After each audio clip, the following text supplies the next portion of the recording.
es el desarrollo de la Desde aquí mandarle mi corazón al queridísimo pueblo dominicano. Bring people together across all multinacional. Aún dentro de las deliberaciones tanto, lo que propone es incluir Pakistán en el conflicto. El Museo de la Biodiversidad. Queridos amigos, en el programa de hoy vamos a tener una entrevista que fue realizada en la reunión de la Internacional Socialista hace muchos años en París. Allí asistieron los líderes de la época. Veamos. Desde aquí mandarle mi corazón al queridísimo pueblo dominicano. bring people together across all multinacional. Aún dentro de las deliberaciones Tanto, lo que propone es incluir Pakistán en el conflicto. El Museo de la Biodiversidad.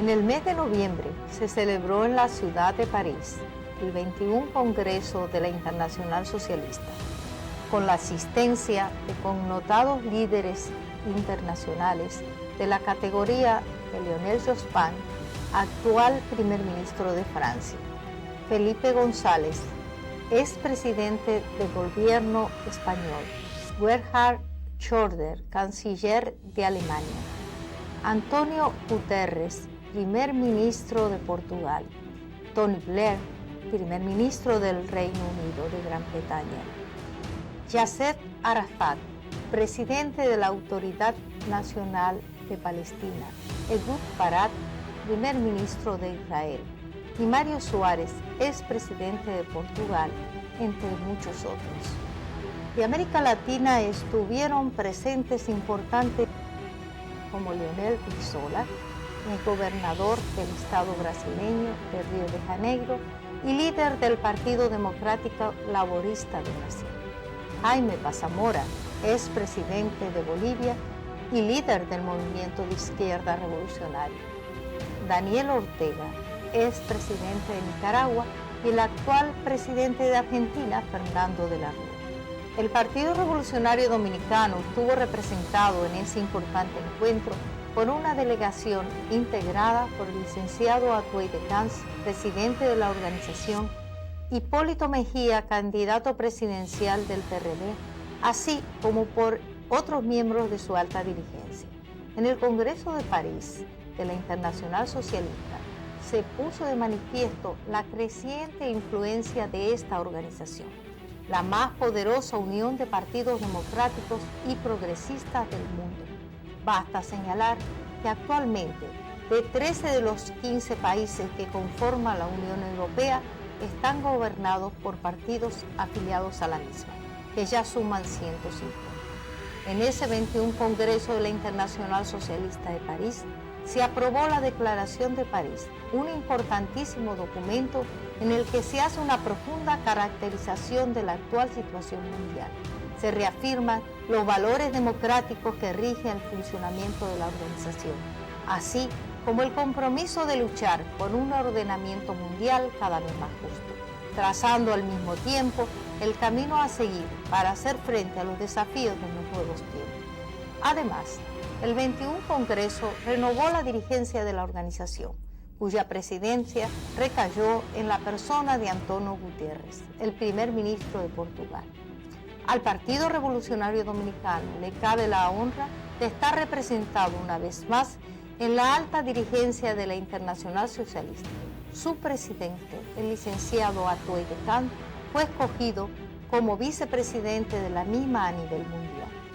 En París aprovechamos para renovar viejas amistades y recoger la impresión de experimentados líderes mundiales sobre la actual situación internacional.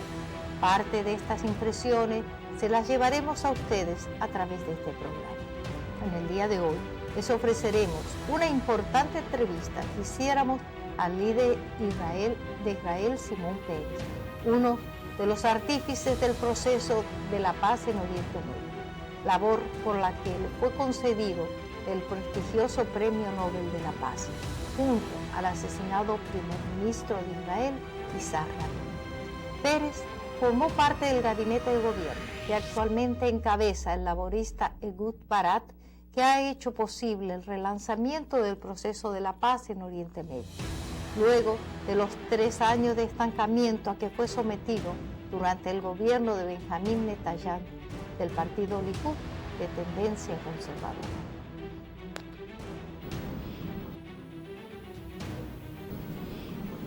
Esta es la primera vez que en República Dominicana tenemos una entrevista de una personalidad como Simón Pérez.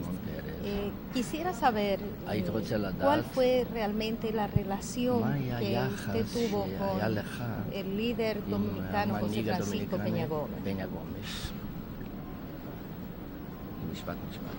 באנגלית או בעברית? English or English? Okay. Peña Gomez was not just a Dominican leader. He was a leader of all of us. Peña Gómez no fue solamente un líder dominicano, fue un líder de todas las partes. One of the greatest orators in the Socialist International, a man full of hope and enthusiasm. Él fue un gran historiador de la Internacional Socialista, un hombre con mucho entusiasmo. And he was, in our eyes, first of all, a world leader. Para nosotros fue un gran líder, un buen líder. And then a leader of Latin America. Y un líder de América Latina. And only then a leader of the Dominican. Y solo después un líder de la República Dominicana. Así es.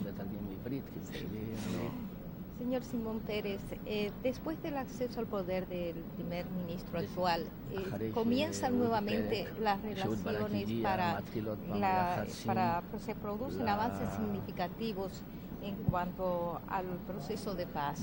¿Qué usted nos puede decir sobre esto? Sobre todo después que estuvo estancado durante un tiempo. Under the Likud government, the peace process was frozen for 3 years. Durante el periodo del Likud, el proceso de paz estaba congelado durante 2-3 años. It was a waste of time and a waste of opportunity. Fue una pérdida de tiempo, una pérdida de oportunidades, mucho tiempo y de oportunidades. And once Barak was elected, we went again to the process of peace. Y cuando Barak fue electo, volvimos al proceso de la paz. Starting by the implementations of things that were promised beforehand.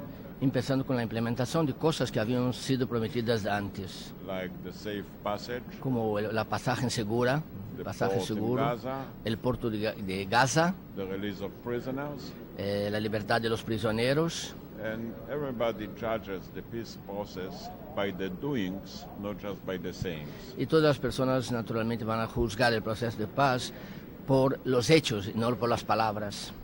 ¿Qué queda pendiente en la actualidad? Maod Talui, Ayom, Maod Omeida la Perek. And now we have to start the negotiations on the permanent solution. Tenemos que empezar las negociaciones con la solución permanente, Which is a very important part of the que peace es process. una parte muy importante del proceso de paz. And there we have to negotiate many issues which are in a disagreement today. Y tenemos que negociar algunos temas, algunas cosas que están actualmente en desacuerdo.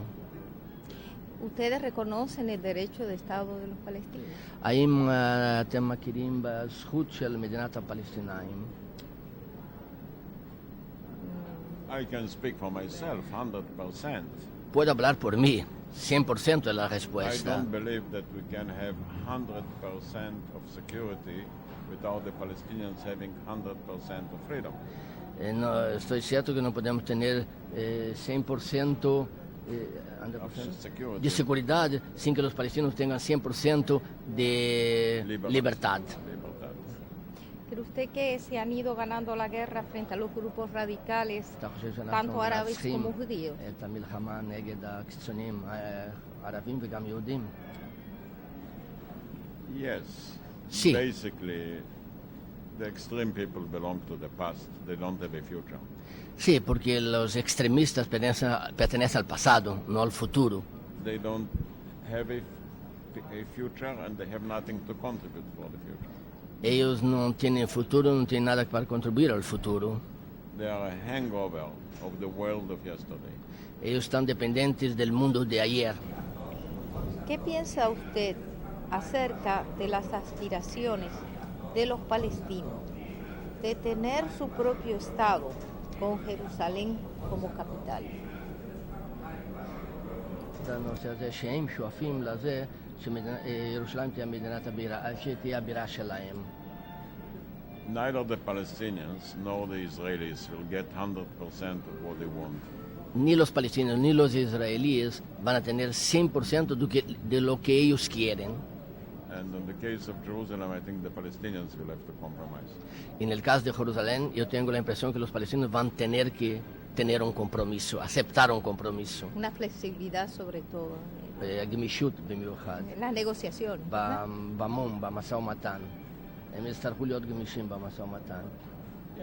Yes, Sí, the two parties will las have to dos be partes van a Las dos tener que ser flexibles. You see, a peace process is based on compromises, El proceso de paz está basado en compromisos, as a military war is based on victory.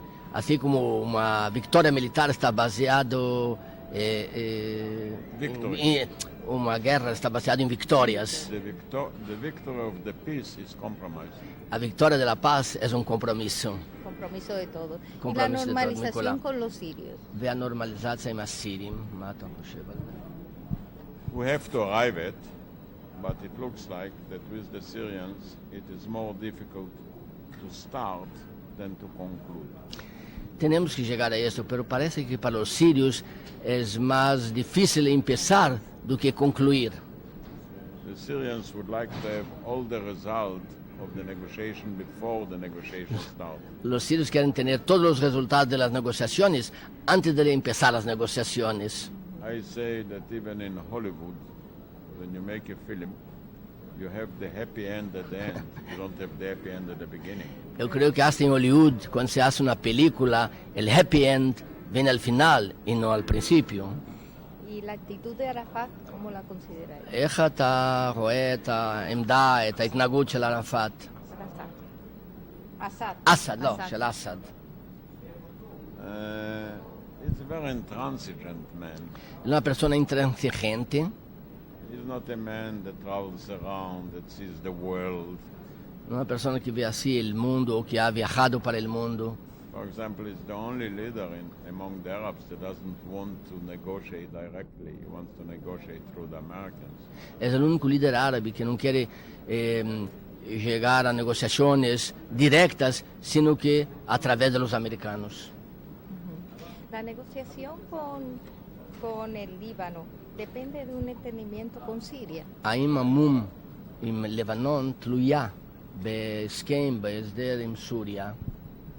Not necessarily. No es necesario que así We sea. would like to have it within the framework of the negotiations with the Syrians. Nos gustaría de hacer esto dentro de todo el ambiente de las negociaciones con Siria, But there is a commitment on the part of Israel to Pe- evacuate Lebanon before July 2000.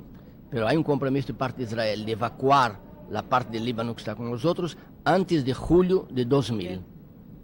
Estaba muy avanzado entonces. זאת אומרת שהנושא הזה מתקדם. Sí. Yes. Sí. Y el contacto con los iraníes. ¿cómo está? והאם יש מגעים עם האיראנים? No. No.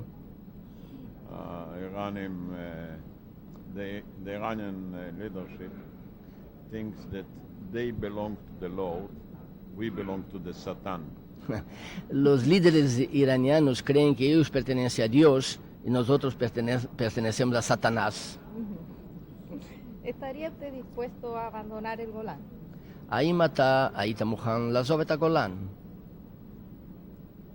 I wouldn't like to promise before the negotiations, No quiero prometer antes de las negociaciones, but I wouldn't exclude it after the negotiations.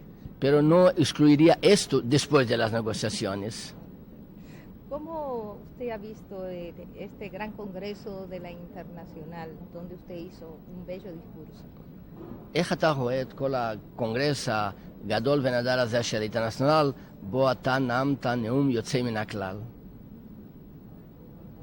The founder of the Socialist Party in France, Jean Jaurès, Jean Jaurès, el fundador del Partido Socialista en Francia, said that socialism must become the human cavalry dijo que el socialismo tiene que transformarse en la caballería humana to gallop para galopar toward noble destinations. por un destino noble, para un destino noble. And I'm glad that we have every time more and more horses.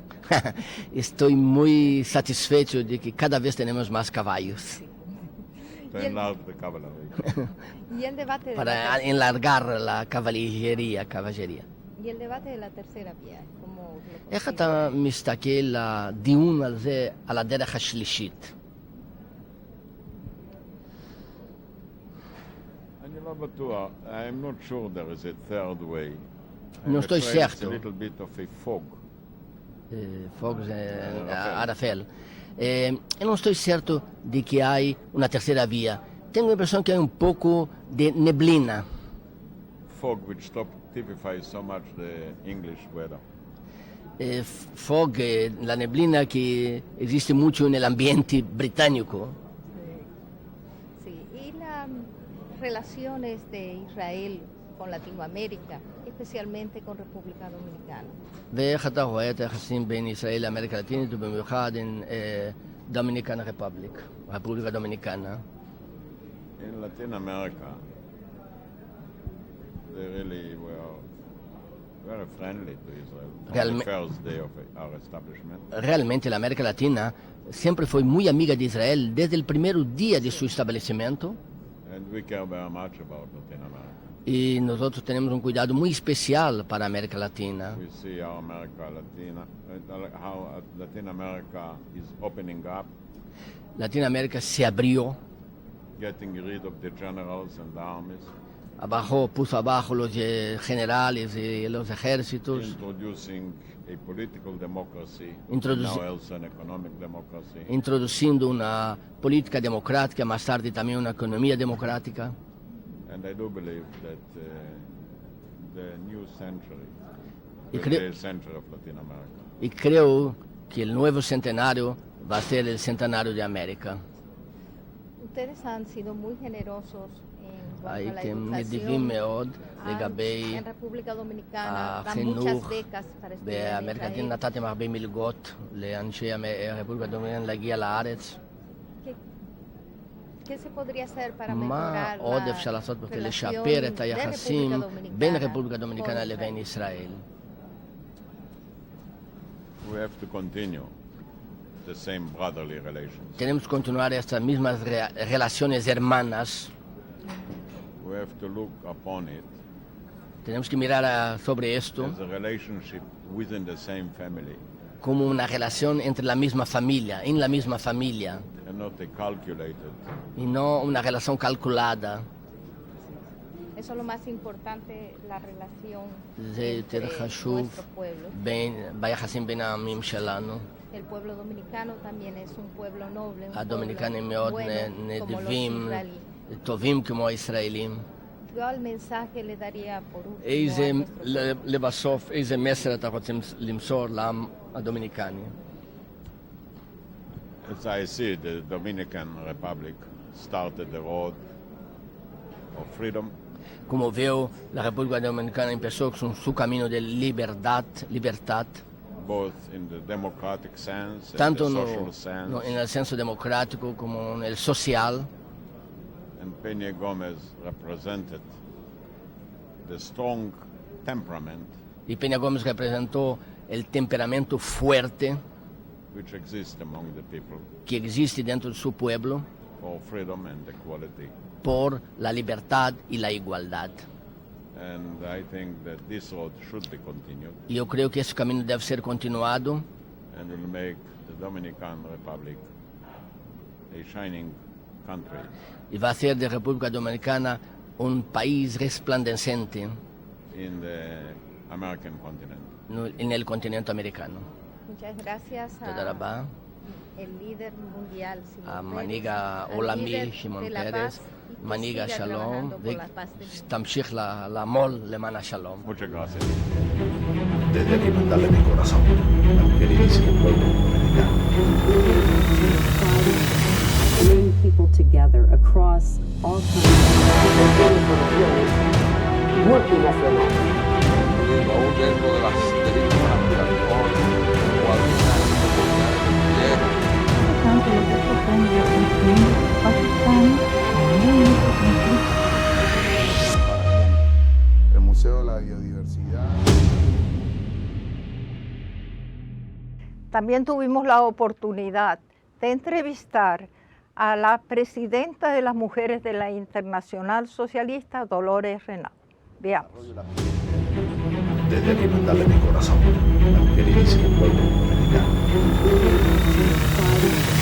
Bring people together across all countries. Multinacional. y aún dentro de las derechos naturales, igualdad, oportunidades de Tanto lo que propone la Constitución Pakistán también en este conflicto. El Museo de la Biodiversidad. La declaración final, aprobada por el 21 Congreso de la Internacional Socialista en la ciudad de París, contiene importantísimos señalamientos con respecto a la lucha de las mujeres en todo el mundo por lograr el espacio que les corresponde en la sociedad. Con la presidenta de la Internacional Socialista de Mujeres, la española Dolores Renaud, sostuvimos una breve pero interesante conversación en torno a este tema. Ahora estaremos con ella.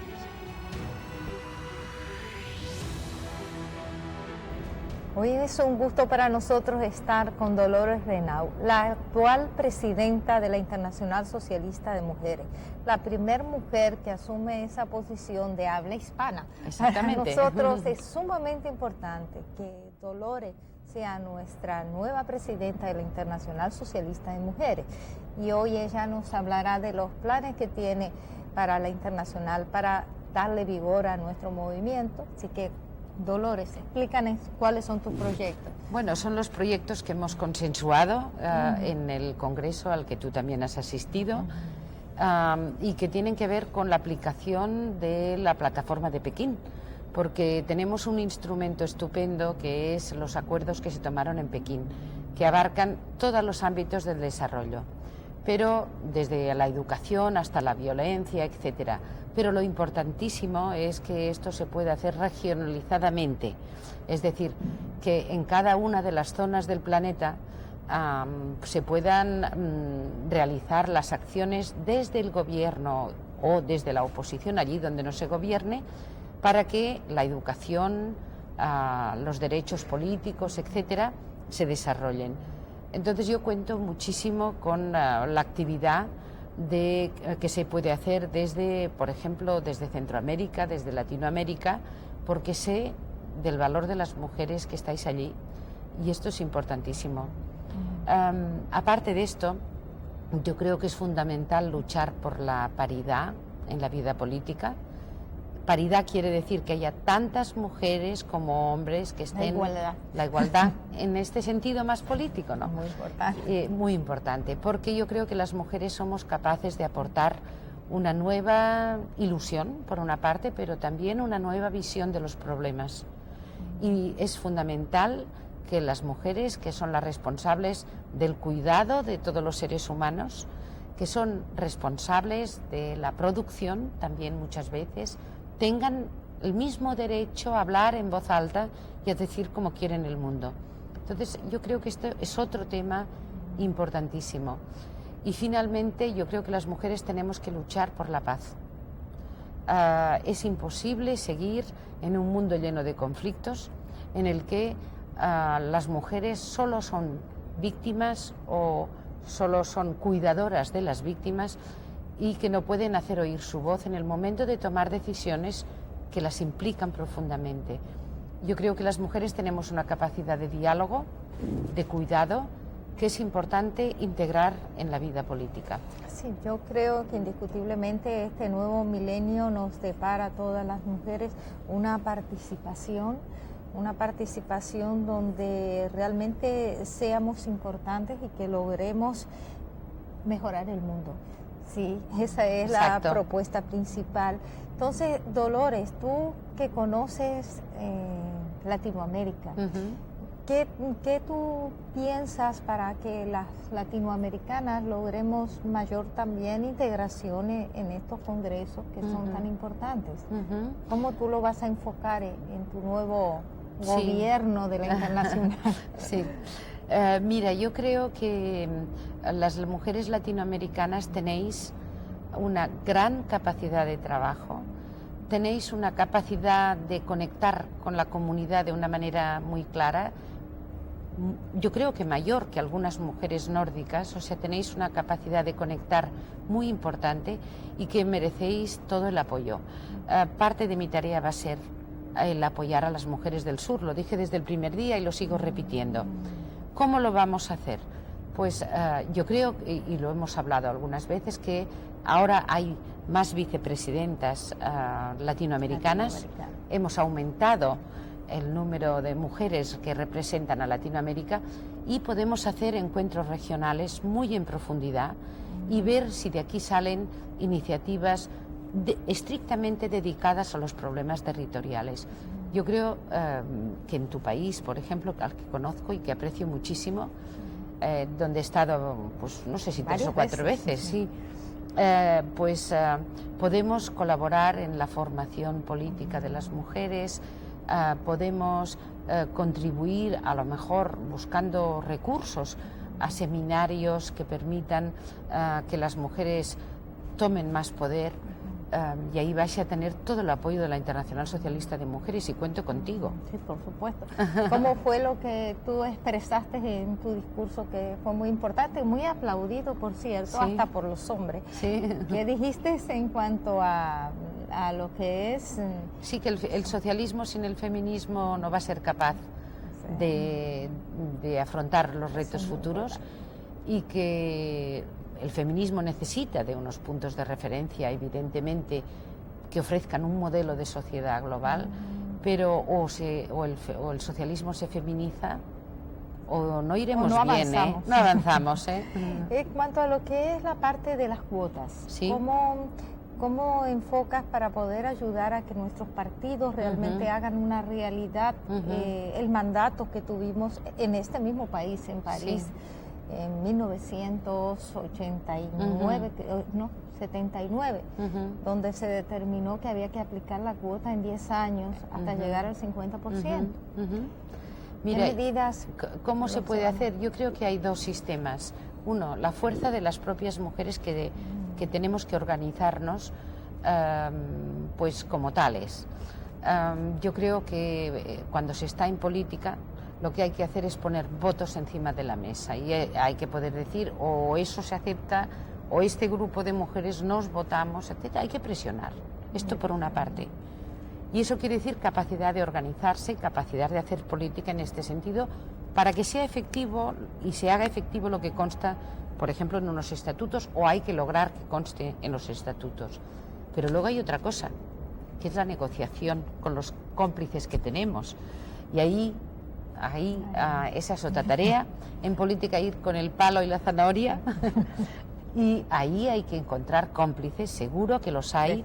En todos los partidos hay hombres que están dispuestos a colaborar, los más lúcidos, y yo siempre digo los más lúcidos y los mejores están dispuestos a colaborar, y allí hay que negociar con ellos e intentar que participen ellos como cosa del partido en aumentar la representación de las mujeres. Yo no veo otros mecanismos.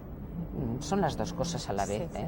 No, indiscutiblemente hay hombres que tienen la visión real de que es necesario que la mujer realmente participe de igual a igual que tiene suficiente capacidad. Y hay algo muy importante que tú dijiste, que es la parte de que la mujer tiene una sensibilidad especial que ayuda a ser mediadora mejor que los hombres. Exacto. Pues Dolores, para nosotros realmente es un gusto haberte tenido. Creo que contaremos contigo pronto para todo. Por República Dominicana. Conoce nuestra realidad y eso es muy importante, que cada región actúe según las necesidades. No siempre se puede aplicar todas las medidas en los mismos lugares. Que no. Y yo espero que le mandes un mensaje a nuestras mujeres dominicanas ahora. Yo quiero decirles a las mujeres dominicanas que son fuertes, que sé que son fuertes, que son resistentes, que saben mucho de trabajar, de sufrir, de cuidar hijos, que sigan, sobre todo eso, que sigan, que hagan oír su voz, que se organicen sobre todo, que se organicen, que no dejen de hablar en público, que no dejen espacios vacíos, que hagan oír su voz, porque aunque es bastante difícil, y lo sabemos las mujeres del sur, compaginar la vida pública con la vida privada o la vida asociativa, o bien ellas hacen eso o nadie les va a hacer el trabajo, y que cuentan con todo el apoyo de la Internacional Socialista de Mujeres, de Peggy Cabral evidentemente, y de María Dolores Renau como presidenta de la Internacional Socialista de Mujeres, que es una mujer del sur y que conoce muy bien las dificultades, pero es que hay que mantener la esperanza y que hay que mantener la energía y que hay que mantener los valores. Sí, sobre todo en la parte de la incorporación de las mujeres a la vida socioeconómica, que es quizás ¿Cuántos partidos tiene la Internacional Socialista de Mujeres? 90 partidos. 90 partidos. De unas 60 y pico regiones o países. Bueno, pues gracias, Dolores, y esperamos contar contigo muy pronto. Muy bien, muchas gracias a ti. Desde aquí mandarle mi corazón al queridísimo pueblo dominicano. Bring people together across all multinacionales. Y aún dentro de las derechos naturales, tanto lo que propone Pakistán, El Museo de la Biodiversidad. Entrevistamos también a Roberto Reina, expresidente de Honduras y en ese momento presidente del Parlamento Centroamericano. Roberto Reina nos habló de su gobierno, cómo logró separar a los militares de gobernar en Honduras. Él fue aplaudido y querido hasta último momento. Veamos. Desde aquí mandarle mi corazón al queridísimo pueblo dominicano. bring people together across all multinacionales. Y aún dentro de las derechos naturales, tanto lo que propone Pakistán, El Museo de la Biodiversidad. La tendencia de los países a agruparse en bloques para garantizar una adecuada inserción en el mundo globalizado de hoy, mediante la realización de esfuerzos colectivos, es uno de los aspectos más resaltantes de la realidad que hoy vivimos. En América Latina se realizan importantes esfuerzos en tal sentido, y uno de los instrumentos que actualmente sirven para acercar posiciones entre nuestros países es el Parlamento Centroamericano, que hace poco se reunió en nuestro país. En ocasión de ese encuentro, visitó la República Dominicana el expresidente de Honduras, Carlos Roberto Reina, una de las figuras más destacadas del Parlacén, con el que conversamos sobre el proceso de integración en Centroamérica, sobre la naturaleza de las principales tendencias mundiales que hoy observamos y sobre otros temas de gran interés.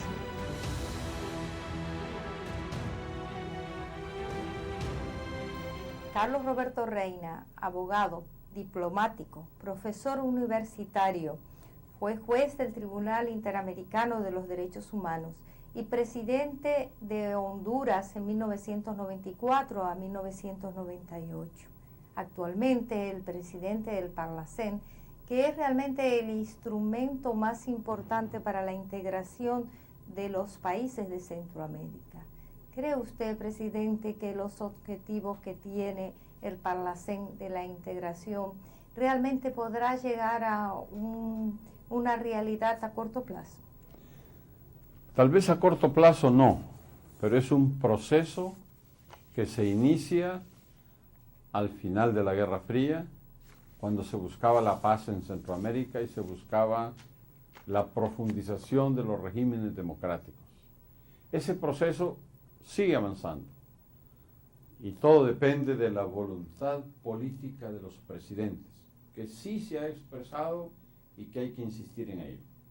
La reunión de aquí es de partidos políticos para uniformar las posiciones de las asambleas legislativas, de las bancadas, de los partidos en el Parlamento Centroamericano y la propia voluntad política de los presidentes.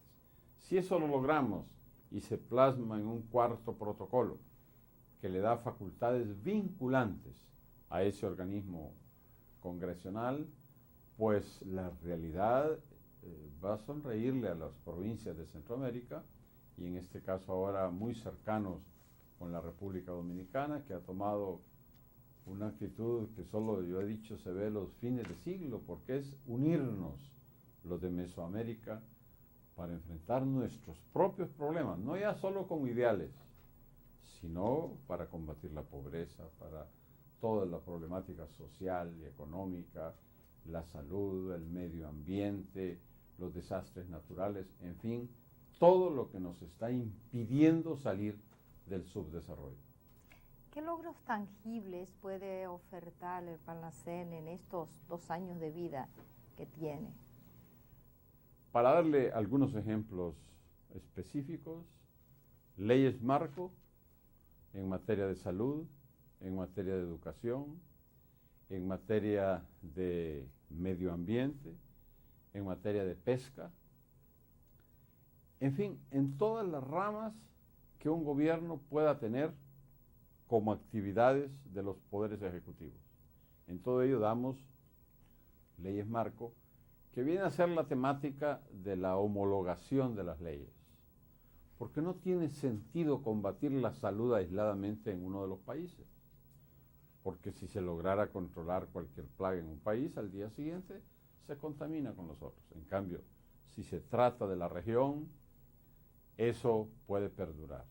Además, la región puede comprar los carburantes, puede comprar las medicinas, todo sería mucho más barato. Puede tener representaciones diplomáticas conjuntas. Es decir, el proyecto es muy ambicioso.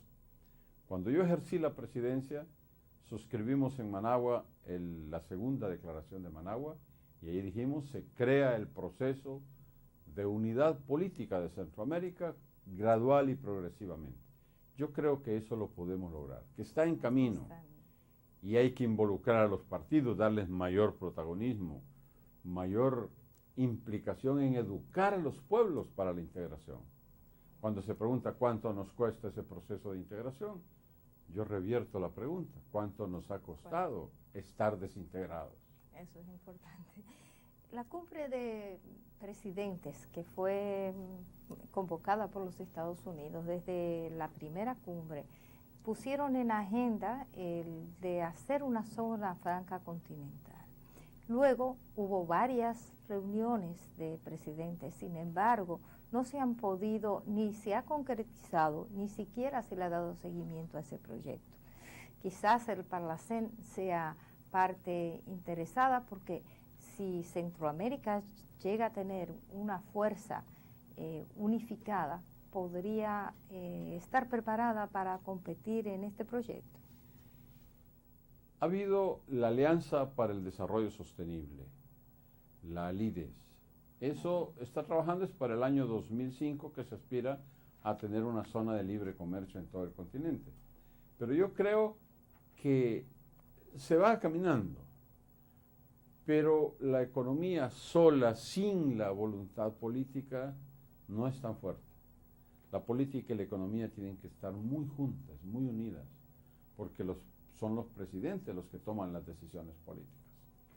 En Miami se propuso el 2005 para esa zona, y yo creo que se puede manejar todavía, que hay un organismo que le da seguimiento, pero que no se oye mucho, que no se percibe lo que estén haciendo. Esa es la realidad, todavía no se siente que realmente se está trabajando en eso. A veces los partidos políticos se ven obligados a tomar acciones diferentes, las cuales partidos políticos que quieren llegar al poder, que toman decisiones que no favorecen a la mayoría. ¿Cree usted que esta acción impediría también la ejecución de las políticas que pueden ayudar a que sean realidades la unificación? Sí, es un tema delicado de política interna, y le doy la vivencia de cuando yo estuve ejerciendo el poder. Había la petición de organismos internacionales de subir un impuesto que es muy duro y muy grosero, el impuesto sobre ventas, porque afecta a todo el mundo. Yo lo mantuve y no lo subimos. Teníamos que buscar otras fuentes de financiamiento del presupuesto. Pero si los gobiernos no toman conciencia del costo político, lo que usted ha planteado, ¿cuál va a ser el daño político para un partido que le sube los impuestos a las clases más pobres?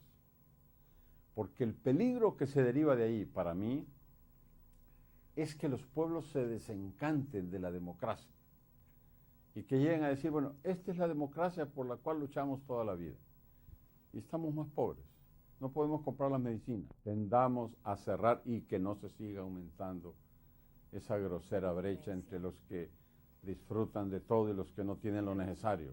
Entre los pobres y ricos. Y entre los países pobres, lo mismo frente a los países ricos, ¿verdad? ¿Por qué nuestros productos valen cada día menos y por qué los que compramos los tenemos que comprar más caros cada día? En esencia, esa es parte de ese problema. Los gobiernos deben tener su propia agenda, su propia identidad y la firmeza y el valor para defender esas ideas. Su gobierno se dice que fue que democratizó la vida política hondureña. Quisiera usted explicarnos qué es lo que pasaba cuando un presidente llegaba al poder y los militares le mandaban la lista de los ministros. Así de sencillo. ¿Qué hizo usted en este Eran caso? especies de mandaderos de los que tenían el poder real. Cuando a mí, no directamente, pero alguien me insinuó nombres para mi gabinete, yo le dije, esa es una facultad que yo tengo. Yo tuve durante un año un equipo trabajando que le llamaba el gabinete en la sombra. Trabajaron un año y dije, de esos equipos, los mejores van a ser los ministros. Y así los escogí. Pero una vez alguien me dice, pero mire, es que hay estas recomendaciones. No, son secretarios del presidente. Y el que ejercía la seguridad de la presidencial, el Estado Mayor Presidencial, me sugerían a alguien. No lo acepté. Hasta que tuve una reunión muy agria, muy difícil con la cúpula militar. Se me llegó a preguntar que por qué yo quería destruir al ejército, que por qué estaba poniendo comunistas en el gobierno. Ese lenguaje de la Guerra Fría. Yo dije, yo no quiero destruir a la institución armada, yo quiero que respeten y ejerzan sus facultades constitucionales. Y eso de mencionar comunistas, le dije. Por eso fue que hubo 184 desaparecidos. Yo quiero limpiar, castigar a los culpables. Es la única forma en que podamos vivir en democracia dentro de un Estado de Derecho. Y nombramos toda esa gente, la que yo consideraba lo mejor. Ese momento cambió el balance del poder. También dijimos, es que había un cargo que se llamaba jefe de las Fuerzas Armadas. Le dijimos, el que sea electo es el último. Ya vendrá, mandamos al Congreso, la reforma constitucional, que ya ahora es una realidad. El servicio militar lo convertimos en voluntario y educativo. Y todas esas reformas fueron fueron creando el ambiente del poder para los civiles. Fue el gran cambio, porque de ahí hacia atrás, 20 años, eran decisiones puramente militares que se habían tornado en grandes negocios. Por ejemplo, una de las instituciones manejaba cualquier cantidad de empresas y había competencia desleal porque usaban la energía del Estado y todo eso también le causaba daños a la empresa privada. Yo creo que fui modelando un sistema de gobierno distinto, con separación real y absoluta de los poderes del Estado, respetándolos, pero exigiendo respeto para el presidente. Cada cual en su lugar. Señor presidente, en Honduras se aplicó la forma electoral de Uruguay. ¿Cuál fue la experiencia? ¿Cuáles los resultados? ¿Qué usted nos puede decir sobre esto? Le llamamos en esa época opción B o fórmula uruguaya, como usted muy bien lo dice.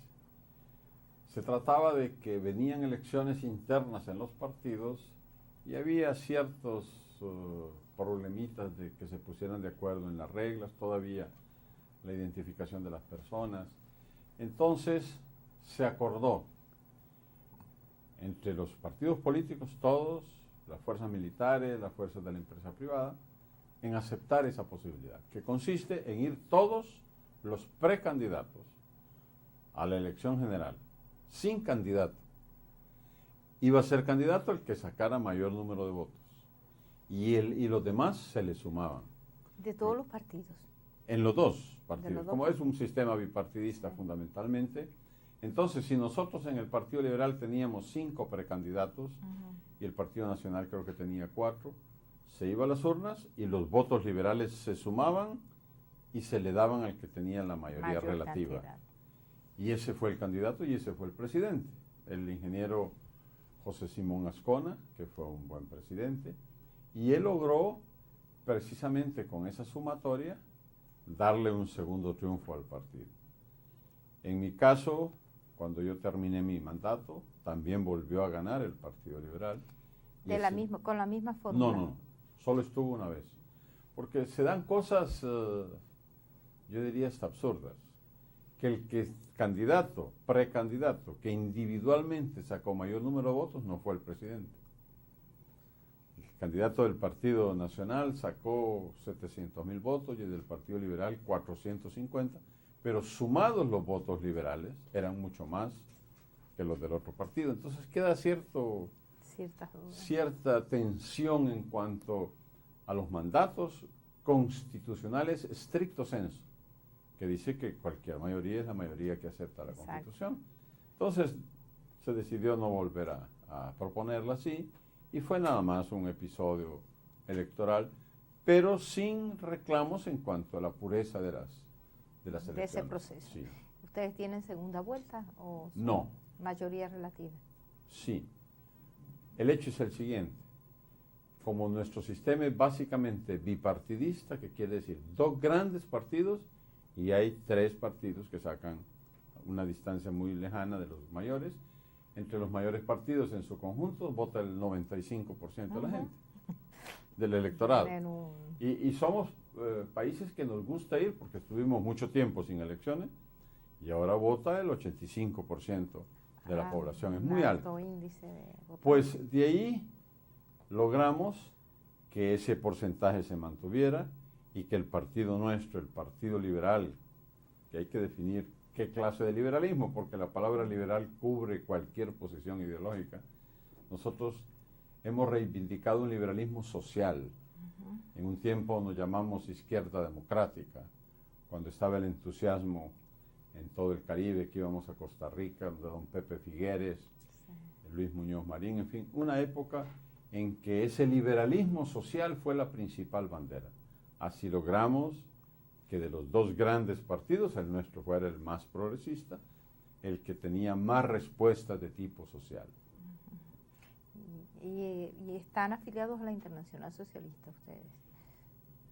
Cuando estuvimos en la izquierda democrática, sí. Algunos de nuestros líderes más connotados, como es el caso de mi hermano Jorge Arturo Reina, ha sido constante en todas las reuniones de la Internacional Socialista, y yo he asistido a las reuniones de la Internacional Liberal, que liberalismo social y socialdemocracia han sido siempre muy cercanos, muy cercanos. Casi hermanos.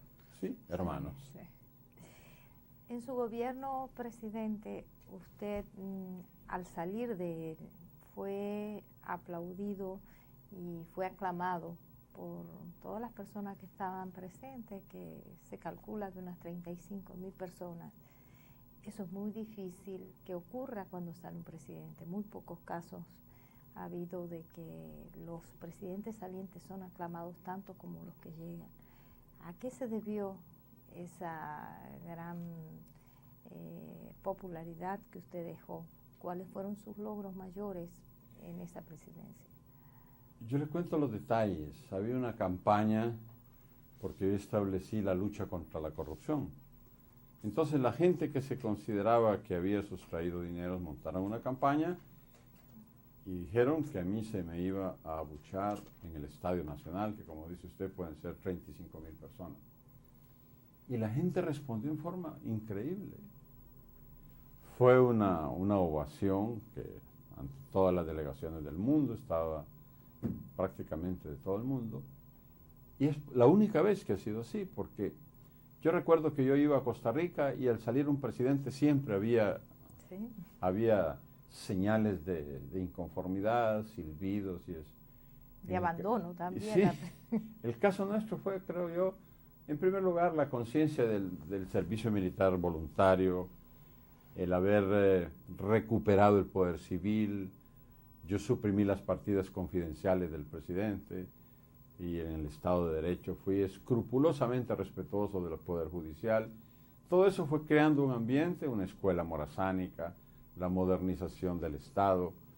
Todo eso que los que disfrutaban de los dineros de la corrupción combatían, la gente lo percibía como conquistas.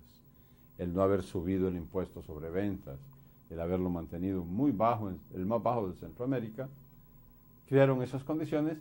Y además mi lucha ha sido bastante larga y la gente se convenció de que nuestras banderas eran banderas muy limpias. Quizás ahí también tiene que agregarle, presidente, que usted llevó dentro de las 3 vicepresidencias a una mujer. Las mujeres también respondemos favorablemente, más en esta época donde hay tanta participación de la mujer en política. ¿Qué usted nos puede decir en cuanto a la participación de la mujer en política en su país y también lo que se espera para este nuevo milenio, donde se ven muchas figuras de mujeres saliendo en la política mundialmente, en Latinoamérica y también en Centroamérica? En efecto, una de las vicepresidentas era la señora Lupita Jerezano, que desempeñó un papel excelente. Fue la primera mujer que quedó por unos días de presidenta, porque yo los dejé, de los 3 vicepresidentes, a todos los dejé unos días ejerciendo el mando presidencial. Pero no es solo el hecho de que sea mujer, sino que ella respondió en forma extraordinaria. Es una líder nata. Cuando fue a Pekín se destacó enormemente y en todas las reuniones internacionales. Y entonces le da prestigio a la participación de la mujer.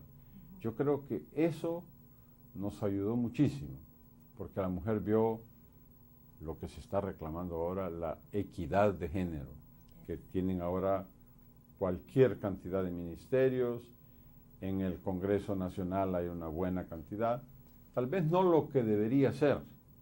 Que es la igualdad. Que es la igualdad, pero la igualdad no puede ser por decreto, sino por participación. Entonces ahí es donde tenemos cada día mayor participación. Entonces podrán llegar a tener mayorías, porque son muy dedicadas y además con un talento natural muy, muy acentuado. Bueno, del Parlacén también nace el Foro de Mujeres para... El Foro de Mujeres parlamentarias. Ahora en Santo Domingo se han reunido, han tomado decisiones excelentes, tienen una verdadera vocación por las cuestiones sociales, por la protección a la niñez, y todo eso les va dando no solo el derecho legítimo a participar, sino el atractivo de ser mujeres, el atractivo de su participación, porque yo reconozco que para una mujer la política es más difícil que para un hombre. Una mujer que trabaja, que tiene su hogar y que además le dedica tiempo a la política son heroínas, porque para el hombre hay otro tipo de facilidades.